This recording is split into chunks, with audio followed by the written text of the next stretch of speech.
Ooh, what's up, nerds and geeks? My name is OMG, WTF, LOL, FTW, BRB.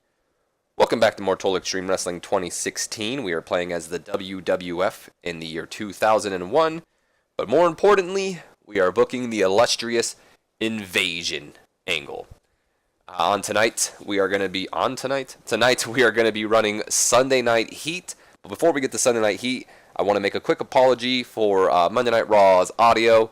I know I made an annotation about it, but coming from the Word is always a little bit better than just reading it. So I have no idea what happened with that audio. I'm not sure if it recorded from the internal mic in my laptop or if something went wrong with my headset.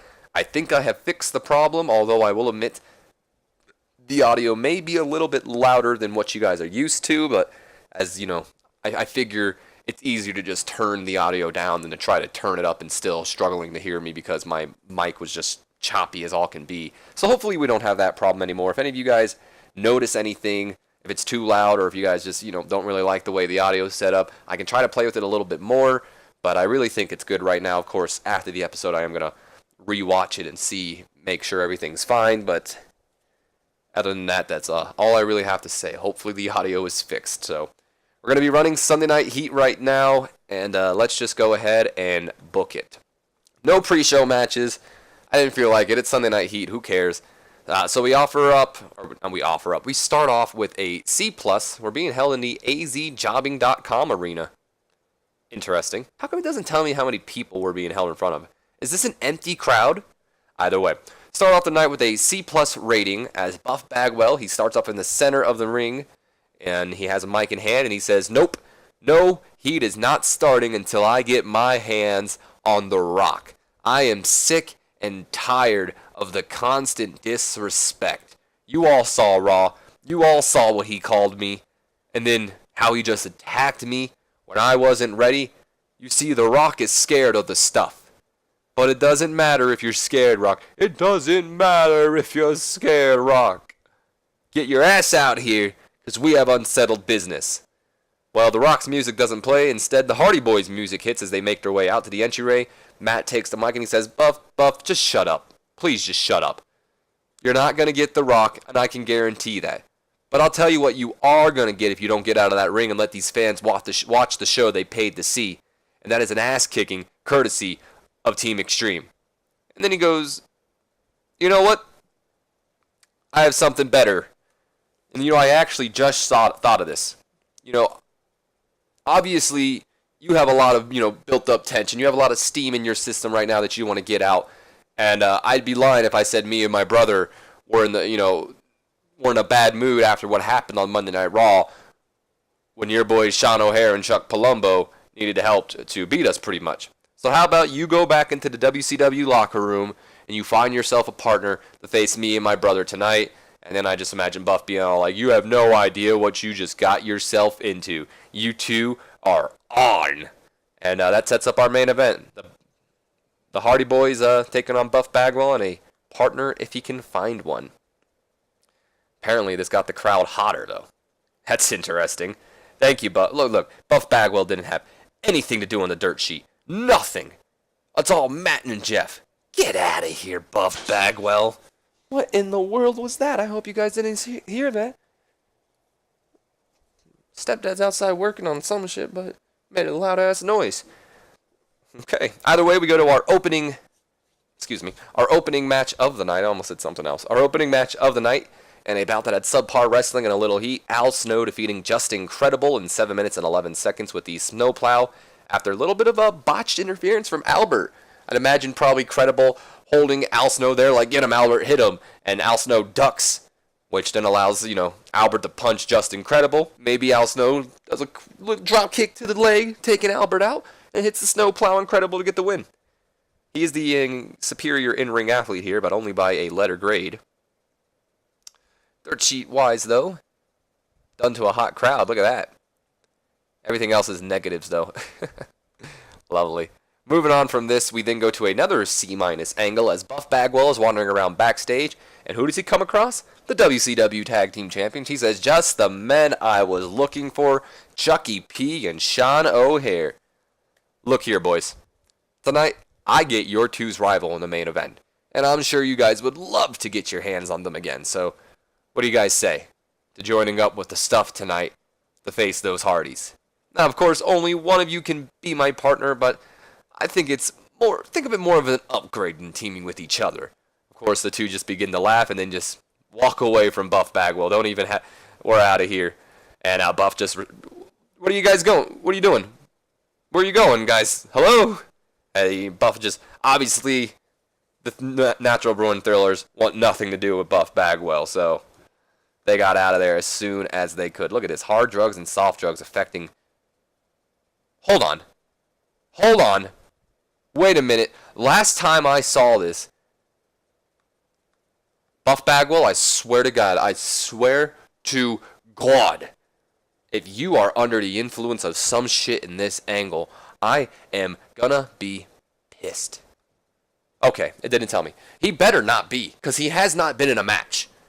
So maybe it doesn't affect angles, but if he is, I'm gonna be pissed. Gonna be pissed, nerds and geeks.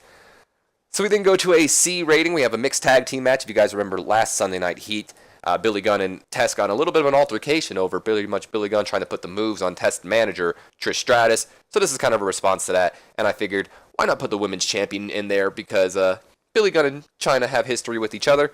And we also put Jackie on commentary in this match as well, because she can be doing a little bit of ringside scouting for her future opponent. So we have a bout that had decent wrestling, but not much way in heat. Billy Gunn and Chyna defeating Test and Stratus when Chyna defeats Trish Stratus with a power bomb. So we have the ninth wonder of the world go over the Stratus faction here. Wow, everyone's surprisingly pretty even here. I mean, Test, of course, has the best in-ring ability out of everybody here at the C+. Chyna, of course, second. It's embarrassing, Billy Gunn, that you are tied with Trish Stratus. Now, Trish Stratus is impressive. That's a C-, and I don't know if I necessarily agree with that for the time being, because let's be honest, when Trish first started out, she was garbage, which is why whenever people shit on Eva Marie, I say give her a chance, because Trish Stratus was Eva Marie before Eva Marie was Trish Stratus. Give Eva a chance. Hashtag it. Either way. So, Billy Gunn and Trish Stratus have the same exact in-ring performance. Billy, you gotta step it up, man. Look at Chyna with that charisma and star quality. Probably mad that she's getting, neglected backstage. Like, that's my fault somehow. We then go to a C rating. Buffy walks into the WCW locker room, and he says, Lance Storm, the Iceman, the guy who was the first to wound the WWF. Lance just looks up at him. What do you want, Buff? And Buff says, well, I don't know if you know this, but tonight I've got the Hardys, and I'm looking for a partner. So how would you like to wound the WWF again? And then Lance Storm just laughs and he goes, with you? I'll pass. He just gets up and walks away. But what happens? In comes Hugh Morris, who just pops up behind Buff Bagwell. He goes, did I hear that right? You need a partner, Buff? And Buff just kind of looks at him and he's like, yeah, but I'll keep looking, though. I know someone wants to team with the stuff. And then Hugh goes, well, look no longer, because your tag team partner is right here. And then Buff is like, you know what? No offense, Hugh, but there are some other options I want to try first. And Hugh simply points out, you know what, Buff, you don't have time. Your match with the Hardys is next. Face it, you need me. And Buff, of course, just in a disappointed voice, he goes, aw, man. You're right. Fine. But you better not let me down. And he was like, I wouldn't even dream of it. Let's go teach them Hardys a lesson. So, Buff Bagwell found himself a partner, and it's Hugh Morris, who's improving in acting. I'm telling you right now, Buff. Look at this. Buff Bagwell is penalized for his use. Don't. You better not be. I'm telling you right now, Buff Bagwell, you better not be. I'm going to be so mad. Hopefully you guys heard me say that, too, because I was kind of quiet there. So we then go to our, standard Raw recap angle that takes place on every Sunday Night Heat. We get a B+ here. It just recaps what happened between the two-man power trip, or, are the two-man power trip even a thing anymore after what happened on Raw, after they lost the tag team titles to the Brothers of Destruction, and then Austin stunned him? Most likely not. We also get to see how, Kurt Angle just pretty much snapped on Chris Benoit, how we pretty much broke Kurt Angle with his promos last night, but he was the star of Monday Night Raw, let's just be honest. And then, of course, the deal that was made between Vince McMahon and Shane McMahon, where how the Hardys would get a tag team title shot if Shane got an Intercontinental title shot tomorrow, or I guess tonight on Thursday Night SmackDown. Which it wouldn't even be tomorrow, it would be Thursday, so I was wrong either way. This angle got the crowd hotter. They love them some Raw recaps, let me tell you. Here we go to our main event of the night, which does a C+, and a decent match, the Hardy Boys defeating Buff Bagwell and Hugh Morris when Jeff Hardy defeated Buff Bagwell with the Twist of Fate Swanton Bomb combo. So, basically what happens, Matt gets him in the Twist of Fate, hits it on Buff, Jeff hits the Swanton, 1, 2, 3, there you go. Unfortunately, Matt and Hugh Morris were off their game tonight. Buff Bagwell and Hugh Morris don't have that chemistry, but who's complaining?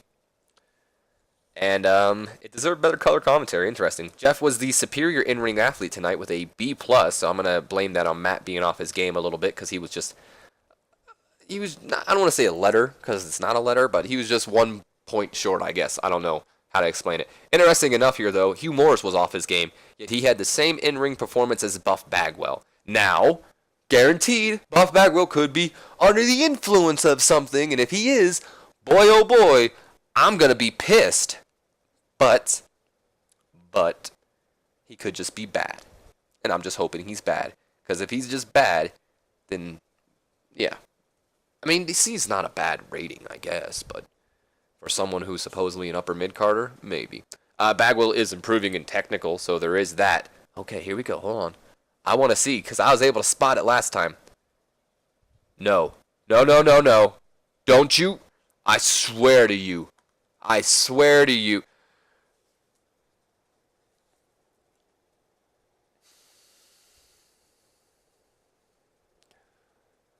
Oh, I'm gonna hurt you. Buff Bagwell was wasted on drugs. We got a B- on Sunday Night Heat. That's pretty excellent. So we go on to SmackDown, obviously. No locker room moments. I always forget to do this. There's no locker room incidents on SmackDown. There are some locker room incidents from Sunday Night Heat. Let's go over that real quick. So apparently, Test was being obnoxious, and he provoked Paul Heyman into a huge argument. I gave him a slap on the wrist just because, you know what, don't let it happen again, pretty much. If it happens, we might get a little bit more serious. Maybe I should have had Test go under and had Billy Gunn win, but I wanted to get China more momentum. That's why. Never mind. Apparently, Stone Cold missed a pre-show that he was scheduled for. Now, I guess normally I'm supposed to take action here, but that makes no sense. I'm the one that makes the pre-show matches, and I didn't schedule Austin for no pre-show match. Not only that, I wouldn't have scheduled Austin for a pre-show match, especially on Sunday Night Heat. So I just took no action. I didn't see a reason to. Also, us, Vince McMahon, have been passing along tips of psychology to Shane McMahon, our protege. So, there is that. But I'm not going to start booking SmackDown on the screen. What I do want to do, though, is check the emails before we end this off. So, yes, Matt Hardy was annoyed that he had to work with Buff Bagwell when he was clearly wasted on drugs. And, is there a way that I can just drug test Buff Bagwell alone? Is there a way? Let's do that right now. It's only allowed in the AM section. I, after SmackDown, am going to drug test Buff Bagwell. I am. And if he comes up dirty, I might just fire his ass. You know what? No. I will follow my rule still. If he has steroids, he's getting suspended, though. But